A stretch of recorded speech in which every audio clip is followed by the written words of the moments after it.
and that China saw bilateral relations as a priority. President Xi added that both countries should fight against trade protectionism and embrace multilateralism. President Bolsonaro said that he hoped that the two sides could expand trade and investment. He also noted that Brazil would open up its market and welcome Chinese companies to take part in the country's infrastructure. Well, let's now turn to the UK, where an investigation is ongoing over the discovery of 39 bodies in a truck. The police say 2 more people have been arrested. A man and a woman, both 38, from Warrington, Cheshire, were taken into custody on Friday over suspicion of human trafficking. Earlier, media reports had said that all the bodies found were Chinese, but the Chinese embassy in London says that has not been confirmed by the police. The truck driver, a 25-year-old man from Northern Ireland, is being questioned following his arrest over suspicion of attempted murder. The Chinese Foreign Ministry has also responded. British police are still trying to identify the 39 victims and cannot yet confirm if they were Chinese nationals. The Chinese government attaches great importance to this incident, and relevant departments are working on it. We hope the UK government can confirm and verify the identity of the victims as soon as possible. We hope it can find the truth and severely punish the criminals involved according to the law. The World Health Organization has announced that the polio virus type 3 has been eradicated worldwide. This means only polio virus type 1 is yet to be eliminated. Here's Brian Toussaint with more on that story. It is a battle well fought, a victory that is cherished and held by those leading the fight globally against polio. GCC concluded at its meeting last week that wild type 3 polio has been eradicated worldwide. This wonderful news tells us that polio can be eradicated.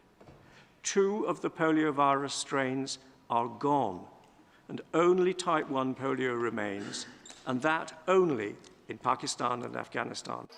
The eradication of polio type 3 virus comes 4 years after yet another milestone was achieved. This was the eradication of polio virus type 1. The announcement comes hours after World Polio Day was observed on October 24th. The latest success is attributed to massive vaccination and sensitization campaigns, which have seen global polio cases cut down by 99% since 1988. But the threat posed by virus type 1 still remains, and the WHO says it is not yet time to pop the champagne. The infrastructure we have built must not die with polio. The investment in polio are vital investments in stronger health system and universal health coverage.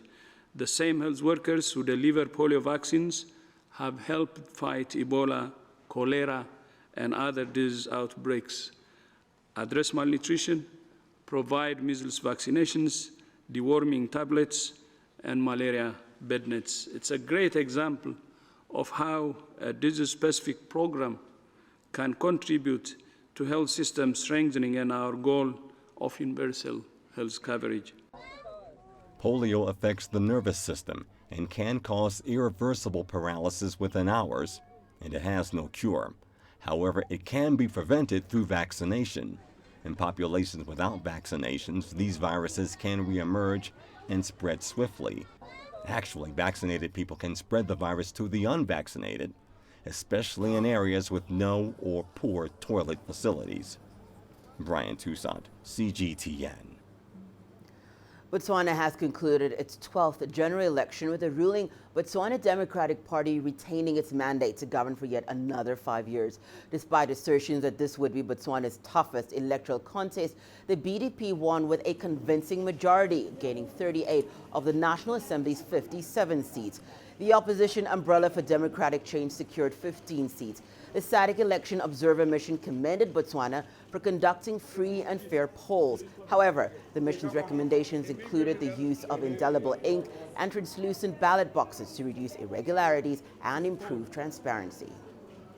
I, Terence Tira Nwani, in my capacity as the Chief Justice of Botswana and the returning officer for the presidential elections, have the honor to declare to the nation of Botswana and the world at large that Dr. Mokgweetsi Eric Kiabezo Masisi is the elected President of the Republic of Botswana.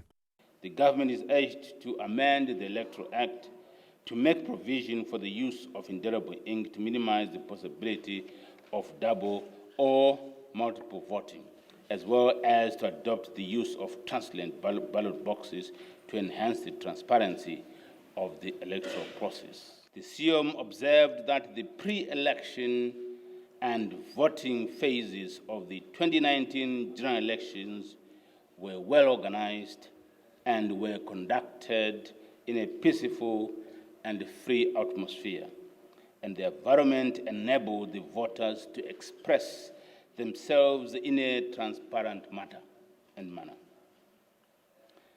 The mission recommends the Independent Electoral Commission for the professional manner in which they conduct the elections, and people of Botswana for the political maturity demonstrated during the electoral process. Egyptian President Abdel Fattah el-Sisi and Ethiopian Prime Minister Abiy Ahmed held talks on the sidelines of the just concluded Russia-Africa Summit in Sochi. The two leaders focused on the dispute over the Grand Ethiopia Renaissance Dam that is being built over the Nile. They agreed to resume the work of their technical committee, which has been assigned to reach an agreement on the operating terms of the dam. Well, we are now joined live by Guram Chala from Addis Ababa. Guram, thank you so much for joining us. Just speak to us about what the expectation in Addis after this meeting between the Egyptian president and the Ethiopian prime minister. Well, the discussions between Ethiopia's Prime Minister Abiy Ahmed and Egypt's President Abdel Fattah el-Sisi in Russia, Sochi, was really a much anticipated one by most Ethiopians here. And after the discussions, the good news came out as the whole continent, including the two countries of peoples, have heard that the discussions will continue between the two countries in the spirit of working together rather than of having confusions here and there, and then also deadlocks here and there. So Ethiopians have received the news as one of the best news after the deadlocks in Cairo of the discussions over the dam, the deadlock in Khartoum at the same time. So, you know, these kinds of things are good news all the time, not only for people of Ethiopia, but also for Egypt and Sudan at the same time, because the more these countries are coming together, the better for also regional development, not only for the Grand Renaissance dams construction. So it was really a wonderful news for all of the people here. Guram, so from what we're hearing, according to sources, the Ethiopian Prime Minister Abiy Ahmed has indicated that his comments before members of parliament were taken out of context. Now, will this clarification help to ease tensions with Cairo? Absolutely. Remember, after Prime Minister Abiy Ahmed spoke in the parliament addressing MPs there, he said, well, if necessary, we can protect our interests at all costs. Now that was really taken out of the context, is what the Prime Minister explained later in Sochi when he met President Abdel Fattah el-Sisi. But both leaders also blamed the media for playing a negative role of, you know, intensifying the already perhaps not very good understandings between the two countries because of the Grand Renaissance Dam. Now what the Prime Minister said has also been, you know, taken out of context and has been also repeated negatively in media houses. So the two countries have agreed that, okay, now we have to work together. We have to also make direct contacts and understandings, and our communication should also be based on mutual respect. And the Prime Minister said, well, the idea of maintaining the interests of Ethiopia will always be there, but war, as he said also in the parliament, is not the answer for any conflict. Remember, this is a Prime Minister who's got the Nobel Peace Prize for 2019, so it's also generally understandable that he has been taken out of context, and that's what he said, and tensions absolutely were coming down. Since that time, normalcy has also returned. Guram, just speak to us about the indication that you might have about when the negotiations over the Grand Ethiopian Dam will continue. So after the two leaders spoke. This is what everybody is expecting. When are the discussions going to continue? When are they also going to be, much more fruitful than deadlocks every now and then? Now, we don't really have exact timing. I've been talking to the Ethiopian Ministry of Water, Irrigation and Energy, and there are experts who are, negotiating every now and then on behalf of the Ethiopian government and people. They said as soon as possible the discussions should start, now that at the political level there is an understanding that the discussions should continue. Remember, what the idea is to make sure that at the level of technical experts, the issue of filling the dam should be discussed. And that's what everybody is expecting, the experts to meet up, discuss, and then come up with perhaps a way forward of how to fill the dam and what kind of schedule should we follow, something that should be agreed by the experts of the three countries. And then the political leaders at the level of foreign affairs ministers and then the presidents will be discussed. So we don't have a timetable, but they are saying that as soon as possible the discussions should begin. Geram, thank you so much for joining us. CGTN's Geram Chala joining us live from the Ethiopian capital, Addis Ababa. Well, just to recap on that story, the Egyptian President Abdel Fattah el-Sisi and Ethiopian Prime Minister Abiy Ahmed had held talks on the sidelines of the just concluded Russia-Africa summit. Well, here's a story from Adel El-Marouhi. El-Sisi and Ahmed have met at a time tension between the two countries was at its peak. The Egyptian presidency says Prime Minister Ahmed has clarified that his remarks to the parliament this week, which Egypt firmly rejected, was taken out of context. The meeting is primarily a diplomatic effort to calm the tension, which was sparked by the remarks the Ethiopian Prime Minister made in parliament. He used the term war, and that Ethiopia could summon 1 million Ethiopians to face Egypt. Diplomatically, the meeting succeeded. On the ground, everything remains the same. Egypt says the two leaders agreed to resume the talks of the Independent Technical Research Committee. It is responsible to reach an agreement on the filling and the operation of the dam. The resumption of the technical team, in my opinion, is useless. For 4 years, this committee has been meeting, and it hasn't provided any solutions. It's a marathonic, elongated process to buy time, so Ethiopia can complete the dam's construction.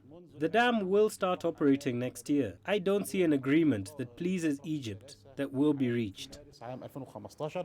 The Egyptian president reconfirmed his understanding to Ethiopia's development interests.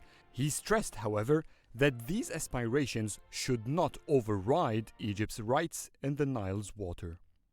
I think Ethiopia knows there's an impact on Egypt, or else it would have allowed a technical consulting firm to have all the freedom and information needed to evaluate the project's repercussions.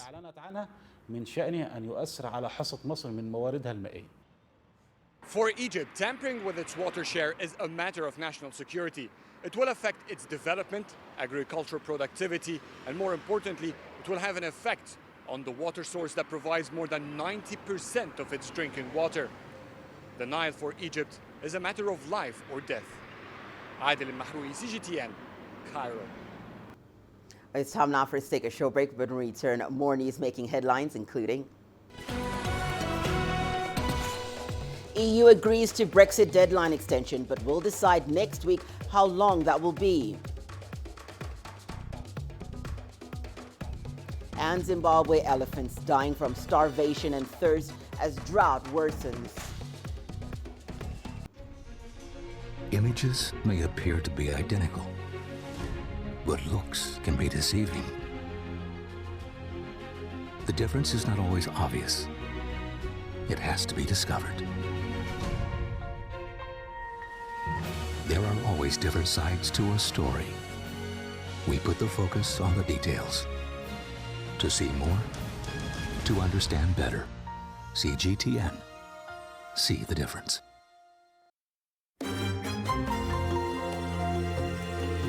Africa Live. Find your voice.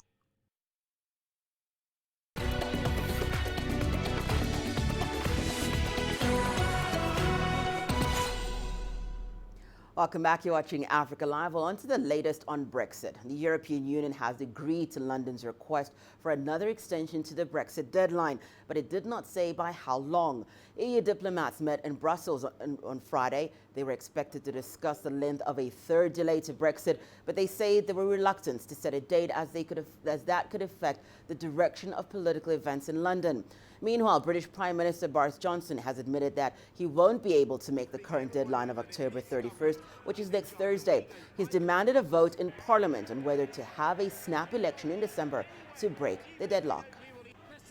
And let's be clear, this Parliament has been sitting now doing absolutely nothing but delay Brexit, pushing it out with delay after delay for 3.5 years. And I think for MPs across the House to have any credibility about delivering Brexit, they now have to commit to an election on December the 12th. So that's what we're pushing for. We go to Uganda now, which is seeking to enhance policies that will protect its poor and most vulnerable people. But with a rapidly growing young population, experts are calling for immediate solutions. CGTN's Leon Seyanga reports from Kampala. 78-year-old Michael Zade has no formal employment. He farms to provide as much as he can for his family, but it's often not enough. Zade is among Uganda's 1.4 million people aged over 60. According to the 2019 State of Uganda Population Report, this age group has limited access to social security and support services. There will be some kind of dependency where you'll find that maybe a certain part of the population really depend now on another active population.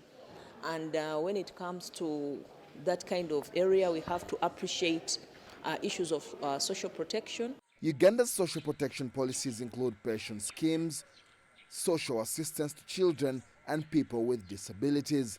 But there is little in terms of a safety net. Majority of Ugandans are employed in the informal sector, and they have no social security to shield them from poverty. The situation is worsened by the fast-growing population, which is keeping many families in a vicious cycle of poverty. Uganda's population currently stands at over 44 million people and is one of the youngest populations in the world. That brings challenges, but also opportunities. Development experts say investing in the country's young population early could help change the trend. And improving people's skills is one immediate intervention that could be made.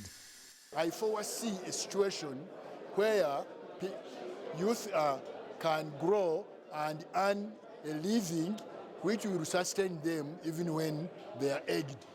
We shall have viable pensions, viable retirement schemes, employment, people with education, reproductive health knowledge, all these will be applied. Uganda has set itself a target of 2040 to have fully achieved policies to help its vulnerable people. Leon Sanyange, CGTN, Kampala, Uganda.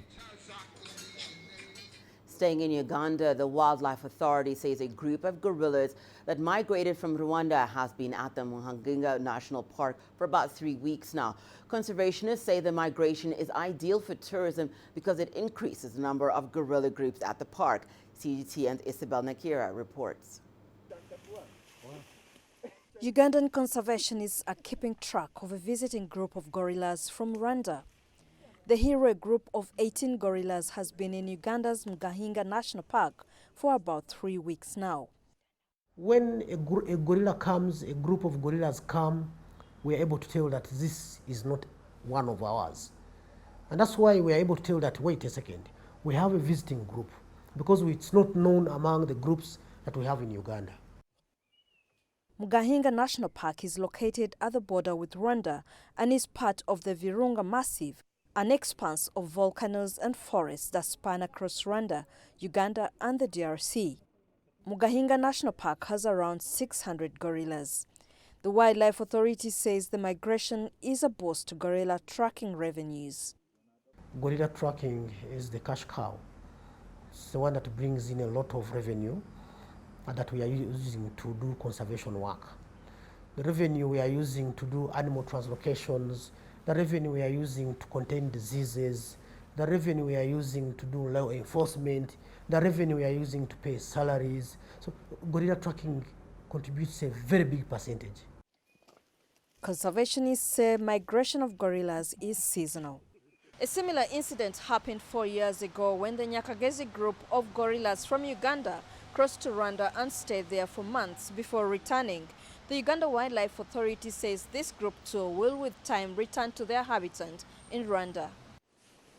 Conservationists warn ensuring the primates stay healthy during their seasonal movements is key. All the habituated gorilla groups, we know their names, we know where they're ranging every single day, they're tracked every single day. So we're able to tell if they're having problems, if they have some health problems, we're able to attend to them in time. If they have something in the area like snares that they could get caught in, the law enforcement team comes in and removes them. So I think that very intensive monitoring and research on these gorillas. Gorilla tracking alone brings in about 70% of Uganda's tourism revenues. The more gorillas there are in the park, the more tourists will come to spot them. Isabel Nakiria, CGTN, Kampala, Uganda. Let's turn to Zimbabwe now, where drought conditions are threatening the country's elephant population. Over 50 elephants have died in Hwange National Park. CGTN's Asta Tal has more. Zimbabwe's Hwange National Park is facing some grim times. Elephants are dying from starvation and thirst. The large mammals' bodies were found near boreholes, indicating they traveled long distances before collapsing. Short term, another consideration is the drilling of more boreholes in strategic areas so that we promote dispersal of elephants away from those boreholes. Long term, I think connectivity becomes an issue as we must seek to disperse the elephant population out of the current range and into other less densely populated areas. Severe drought conditions are posing a threat to the park's 45,000 animals. By dispersing the boreholes, officials hope to get the situation under control. We expect this situation to normalize and not much will be lost during the course of the year. Hwange National Park hosts the largest elephant population in Africa. Asta Tal, CGTN. Well, let's now head to Tanzania, where the government is working on a system to help prevent health hazards brought about by alternative healers who peddle fake drugs. Authorities are registering traditional medicines and taking steps to regulate the ancient methods of treating disease in much the same way modern medicine is regulated. CGTN's Daniel Kijo has more. This may look like just dried leaves and dust, but to Turkia Salum, it's a treatment for abdominal pain. A mix of 3 different herbs and leaves. She has been a traditional healer for almost 2 decades and says she's eager to help many more patients. I did my research and found that those who use traditional medicines live longer as compared to those of us who live in urban areas. These are people who haven't even used a Panadol. All their medication is traditional. That's why I decided to do this business. Treatments like these are all that's available to people in many parts of the developing world. They are used to treat a variety of conditions, from epilepsy to malaria. Many traditional healers admit that prescription for African traditional medications tend to be secretive. They're based on knowledge passed from generation to generation of healers. But sometimes this can lead to vague doses and possibly unknown side effects. To protect people who use traditional medicine, Tanzania has developed a registry for practitioners. The costs are really high. To register one medicine is $300, but we are in the process to talk to our leaders. Tanzania is one of the many countries that has begun regulating traditional medicine. According to the World Health Organization, more than 50% of the 194 member states has a national policy on traditional medicine. In Tanzania, the government does not dictate healers' methods, but it sees the registry as a first step towards quality control. It has to be controlled, and the governments that are currently, our government the same is doing the same, ensure that whoever says that has a product that heals something has to go through the formal way to be registered. The government has approved 5 herbal medicines now being used in public hospitals across the country. It's a plan to integrate the best of traditional and conventional medicine so that both systems can work together to help tackle the health challenges of the 21st century. Daniel Kijo, CGTN, Dar es Salaam. On that note, we hand over to Rama for the latest in your business news. And before you go on, Rama, I had to ask you about the cyber attack happening in Johannesburg. Yeah, so 4 Bitcoin apparently is a ransom. The threat is if we don't get the 4 Bitcoin, apparently someone's going to dump all the data that they have acquired. And this is personal data, right? Payment details, personally identifiable information online on the 28th of October. It's pretty nasty stuff. Right, here's what's coming up tonight. Thousands march in Harare to protest against sanctions in Zimbabwe. And as we've just heard, the city of Johannesburg has come under cyber attack. How will the authorities respond?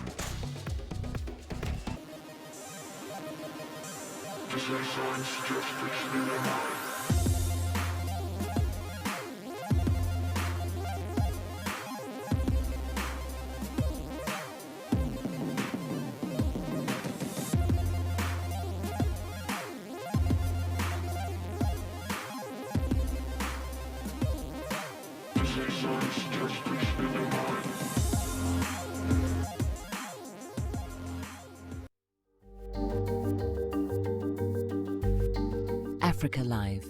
Find your voice.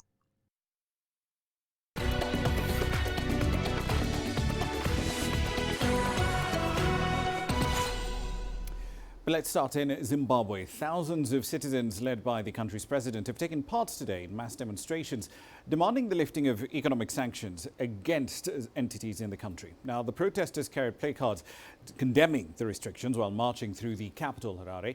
The United States and the EU both have sanctions on a range of entities within Zimbabwe. They cite a lack of progress in democratic and human rights reforms. The financial and travel restrictions currently apply to 85 individuals, including the current head of state, Emerson Mnangagwa. There are also 56 companies that are being sanctioned. The government, however, blames those sanctions for the country's economic problems. Southern African countries have joined calls for the sanctions to be lifted. They say they're damaging the region's economy. The city of Johannesburg has fallen victim to a ransomware attack hours after receiving a Bitcoin ransom demand. A group calling itself the Shadow Kill Hackers is demanding 4 Bitcoin before 5 p.m. on the 28th of October. Now, at the time of the attack, Bitcoin was going for about $7,000, $7,500. Right now, it's closer to $8,500. Should the hackers not get the payments they want, they're threatening to upload sensitive data they claim to have acquired from the city's servers online. The city of Joburg has confirmed the breach through its Twitter account. It says it detected a network breach and it's taking appropriate action to mitigate against any potential effects. Several South African banks have also reported internet issues, possibly related to this hack. As a result, online e-services and call center logging have been suspended at this point in time. In the meantime, South African government officials are said to receive free cybersecurity training in a bid to reduce the exposure to the growing threat of cybercrime. This comes after ABSA, the bank that is, partnered with a new tech startup, GovChat, to start providing training to government departments at a new cybersecurity facility that will be set up in Cape Town. CGTN's Travis Andrews has this report. Cybercrimes have become a global issue that is predicted will cost the world roughly $6 trillion by 2021. Closer to home, both the presidency and national treasury have already become high-profile victims. The departments were hacked almost a year ago, and now the government wants to make sure that's not repeated. and have turned to Absa Bank and GovChat to prepare them for any threat. I think that bringing this partnership together, we can share our cybersecurity expertise with government. It's around the roundtables that will be run here at the GovChat head office, where ministers can walk in, have a chat with our cybersecurity consultants, and just to better educate themselves and improve their cybersecurity knowledge. Security consultants will be pivotal in assisting the government to have better defense mechanisms to combat the crimes, which is tracking along with the digital revolution. The threats posed can be endless and expose various departments to issues such as fraud through hacking, siphoning money away that is especially needed for service delivery. I think that there will be a huge focus on local government. So municipalities, it's the face of service delivery, and I think that systems at a municipal and at a local government level needs those expertise and advice, and so that will be a focus.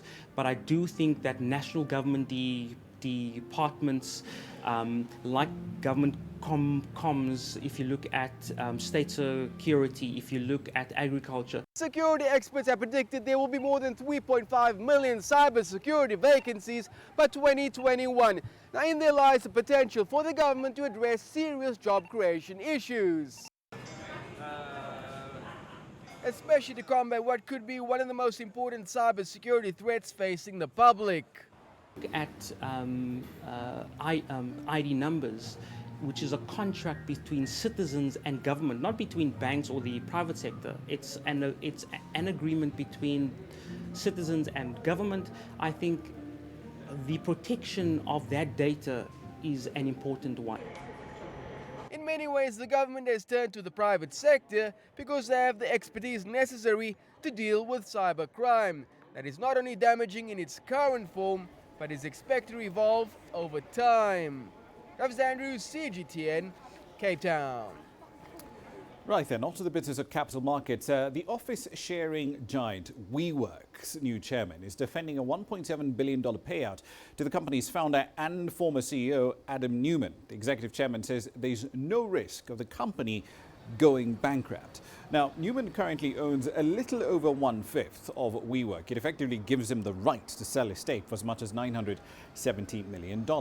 But the buyout is part of a $9.5 billion bailout, essentially, that hands control of the company to its largest single shareholder, Japan's SoftBank, which is, of course, owned by Masayoshi Son. Now, the rescue package also includes payments to Neumann to give up control. There's also a $500 million loan, as well as a $185 million fee for a 4-year assignment to work as a consultant for WeWork. WeWork was supposed to be one of the year's biggest IPOs. Well, as far as the market is concerned, not anymore. As CGTN's UN now tells us, the company is struggling for survival as it just continues to burn through what cash it has left. WeWork, or WeCo as it's now named, has been expanding rapidly in recent years as it sought to transform commercial real estate around the world. But since it backed out of its IPO, the company has faced credit rating downgrades, reports of mass job cuts, and the resignation of founder and CEO Adam Neumann. The listing was supposed to help it secure a crucial $9 billion in loans, but once they got a look at the balance sheet, investor enthusiasm cooled rapidly. Uber makes money by connecting up drivers and passengers and taking commissions from them, an asset-light firm, while WeWork is more of a landlord instead of a shared economy and a technology startup. Also, investors can deal with the fact that startups are not yet making profits. However, what they cannot accept is that it lacks cash, which deems the company's profitability. There's some growing discontent on the ground too. Here in Shanghai, WeWork has 50 offices, making up almost half of its China presence. One of the Shanghai tenants told us, however, that the dense layout of a WeWork office doesn't always meet the needs of a growing business. They have just one platform with an app. You book your conference rooms, you book your different rooms that you want to use through the app. But when it comes to social networking for companies to companies, there's no big differentiation. The community concept, it's a little bit not as effective for me. Yeah, I think it's more effective if you're like 1 or 2 people office, because then it's very small to very small. But we've been in business for over 18 years, and we have a bigger crew, staff. Many of the competitors that WeWork sought to crush on its way to the top have once again started to make a grab for market share. IWG is one of the few co-working companies which is turning a profit, and is now using that to market itself as a more stable alternative. You identify the different needs of the customer from different segments. Now, some customers, they may need very economical working space, but some customers, they need more prestigious building to work in. And some other customers, they are more startup companies, entrepreneur, or young workers. So they need a community, they need larger common spaces. Expansion is very important to set up your network, but at the same time, you need to execute very well to offer better quality service to your clients and understand the customer needs so you can generate more revenue. But with 2 new co-CEOs, WeWork is trying to regain some investor confidence. It's negotiating billion-dollar cash injections with investment banks, including JP Morgan Chase and Goldman Sachs. But Bloomberg analysts say this will only help stabilize the company if it continues to pull back its expansion. UNICS for CGTN, Shanghai. The China International Import Expo, CIIE, will return to Shanghai for the 2nd year in a row from the 5th to the 10th of November. The whole event will be facilitated with the help of some fairly interesting 5G tech. There's going to be a 5G network set up around the exhibition center. Shanghai sports are also taking in thousands of exhibits in preparation for the expo. Authorities there say they're trying to boost efficiency as high as they can. CGTN's Lin Nan has more. A journey with fully loaded goods. Libra, a ship of the China Ocean Shipping Company, carried over 2 tons of French red wine to Shanghai this week. Officers from the Immigration Inspection, Customs and Maritime Safety Administration boarded the ship together for inspection upon its arrival. The joint inspection saved us about 2 hours. We don't have to wait for inspection from different departments one by one. CIIE exhibit items have busily sailed into Shanghai for over a month now. The joint inspection is just one of the many measures that have been taken to improve the efficiency of various procedures. Shipping companies can submit the information of ships, sailors, and goods online in advance, and we can examine them and get the inspection procedures done before ships arrive in Shanghai. That means ships can start unloading right after they are pulled into shore. The French red wine is the last batch of European exhibit items for the CIIE shipped by Costco. We have shipped over 40 batches of goods from more than 200 exhibitors for the CIIE this year. We provided some customized logistics services and shipping routes for exhibitors with special demands. Customs also has sped up clearance procedures, reducing the logistical and time costs for CIIE items, leaving them more time for arranging exhibitions. We have opened green channels for CIIE items and deployed officers especially dealing with these goods to make sure they can go through the customs clearance at any time they arrive. Goods arriving afterwards will be mainly transported to Shanghai by air as the expo starts soon.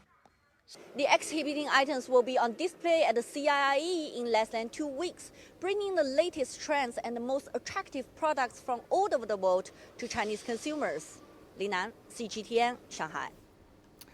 Back to the continent, Sudan and Ethiopia have agreed to build a joint cross-border oil pipeline that should serve the 2 countries. The agreement was arrived at earlier this month during a bilateral meeting between representatives of the 2 sides. However, as CGTN's Coleta Njogina reports, for this deal to work, South Sudan has to cooperate. Sudan has 2 main oil export pipelines that travel north across the country to its port. The crude oil originates in neighboring South Sudan, which pumps it into Sudan.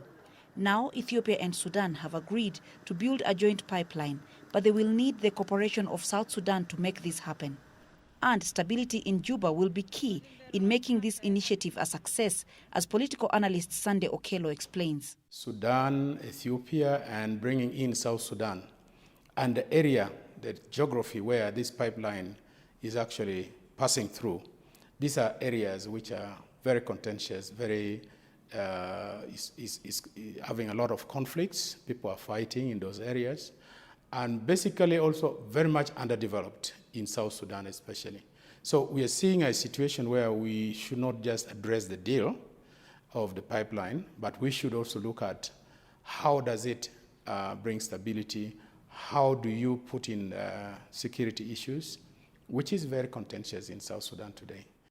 But an older deal between Ethiopia and South Sudan is yet to materialize.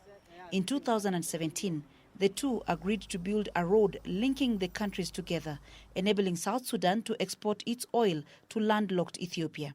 Juba says it hasn't yet been invited by Ethiopia and Sudan for talks about the new agreement, but offers that it is open to new ideas.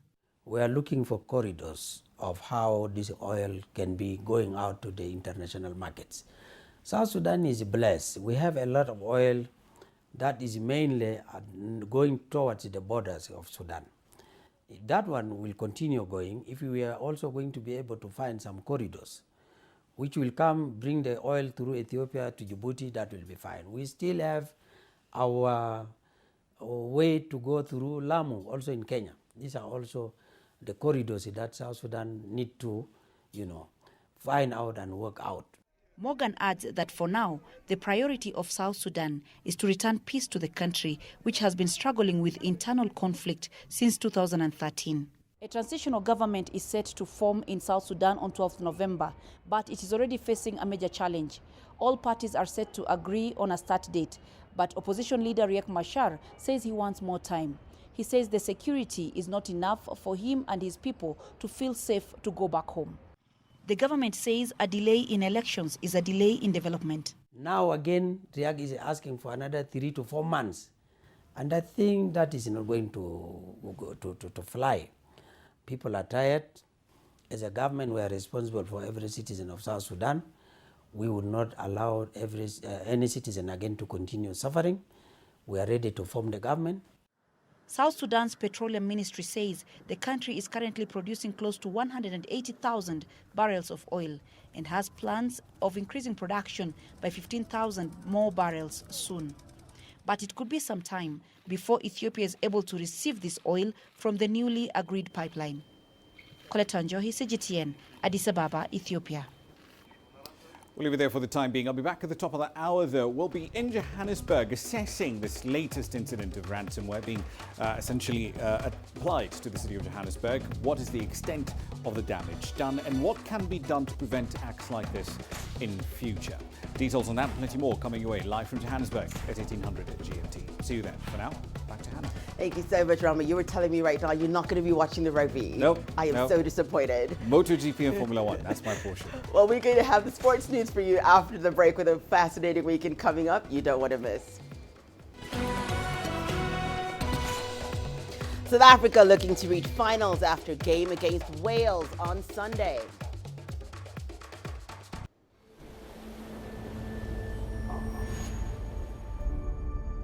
How would you create your legend? On the fields, on the tracks, in the arenas of Africa. Were you born to be a player? Could this moment be yours?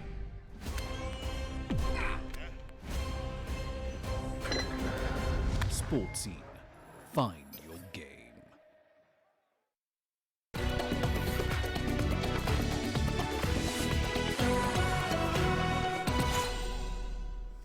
Welcome back. You're watching Africa Live. As mentioned, so much happening this weekend. We start in Japan, where South Africa's kickers on Friday had a feel of Yokohama Stadium as they prepared to battle Wales in the Rugby World Cup semi-final on Sunday.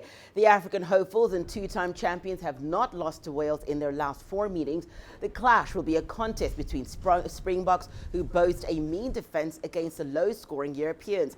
South Africa will, however, be without winger Cheslin Kolbe, who suffered an ankle injury in the quarter-final victory victory over Japan last weekend. They're a really quality side. They know what they're good at, and they focus on that, and they're just really relentless in those areas. So they starve you from position and territory, and they enforce their kicking game on you. They take away your set piece. It's really not a game plan or rugby with a lot of flair in it, but I mean it's just suffocating, and if you fall into that trap, they'll just enforce their game plan on you for 80 minutes, and you will probably not win that match. Yeah, first things first, William Williams is a quality player. We know that he's a very dangerous player, very good running out backline player, and it's a big blow for them, but once again you're replacing another quality player with a world-class player like Lee Halfpenny, so it's going to be a tough challenge for us. He's got a good boot, he's got a good running game, so yeah, but we'll be well prepared come Sunday. Elsewhere, England also familiarized themselves with the Yokohama Stadium on Friday on the eve of their highly anticipated Rugby World Cup semi-final against holders New Zealand. George Ford, who is returning to the starting lineup at number 10 after sitting out the quarterfinal victory against Australia last weekend, was welcomed back to Eddie Jones' team. The two sides meet for their first time at a Rugby World Cup since 1999 as they go in search of a place in the final. Ahead of the tie, starters Elliot Daly and Courtney Lowe's spoke about the squad's psyche ahead of the meeting with the defending champions. Yeah, pretty wet. Not windy though, so not too bad. Probably haven't trained in that kind of rain for a while, but yeah, it was quite fun to be fair. But I think the weather's meant to be okay for tomorrow, so yeah, it was tricky, but yeah, it was good. Yeah, they've got a great pack. I think that they've got a lot of great players across the board. So have we. So I think you got two of the best packs in the world going up against each other tomorrow, and it'll be a good contest. We turn our attention to football now. This week, the International Association for Football Lawyers is holding its first meeting in Africa in Egypt's capital. It's discussing football broadcasting rights, both in the region and globally. Football lawyers from across the world are also reviewing FIFA's new regulations on transfers and agents. In recent years, countries like Egypt and Saudi Arabia have been trying to stand against a football broadcasting monopoly. Qatari network BEN has for years been the exclusive broadcaster for the Africa Cup of Nations, the FIFA World Cup and other competitions. With more details, here's CGTN's Adel El-Marouhi. Experts of football law are here in Cairo for the first AIAF meeting held in Africa. Football broadcast rights is one of its main topics, and an issue the Arab world has been suffering from for years. Citizens have the right to watch their national teams. In Egypt, we must move to file cases and amend continental regulations that can protect the Egyptian citizens' rights to watch their team. In the 2018 World Cup, 4 Arab nations were in the competition, and people were challenged to watch the games. Of course, piracy is not accepted. It's why we need to move now. Premier League has never sold all rights to a single purchaser, to a single media company, but has always created packages sold to individual buyers. And this, of course, has granted, from the one hand, competition in the market. So during tender processes, when they had several competitors, they had the possibility to earn big revenues. And of course, also the platforms that are authorized for the exploitation of the rights have been segmented in a way to avoid that a single operator can exploit the whole package of rights. Yet since 2010, one company has been monopolizing almost all prime international competitions, beIN Sports. Some believe the networks enriched the sports media industry. beIN Sports experience very positive because it's really a big broadcaster for Middle East, and it allowed Middle East to broadcast and to see the football matches of the big from the big countries for, let's say, almost all over the world. It is estimated that BN has invested more than $15 billion in sports rights. A political standoff in 2017 between its owning nation Qatar and Arab countries has sparked a fight over sports rights in the region. They've looked away when a piracy network rose during that time. To broadcast all matches BN has the rights to. We have decided to come to Cairo because I think that this area of the world needs a bit more. Because it's, sometimes you can see at FIFA that there's a lot of clubs from this country, a lot of clubs from neighbor country that have problems, always problems. So it means that something is lacking there. So we want people to understand that this is a sport in which we have rules, and that the rules have to be respected. Experts of football law say that CAF and other confederations must maintain, like Europe, that competitions are broadcasted by several networks. That will curb piracy, and in turn it will increase the viewership ratings for these competitions and increase their marketing value. Adel Mahroui, CGTN, Cairo.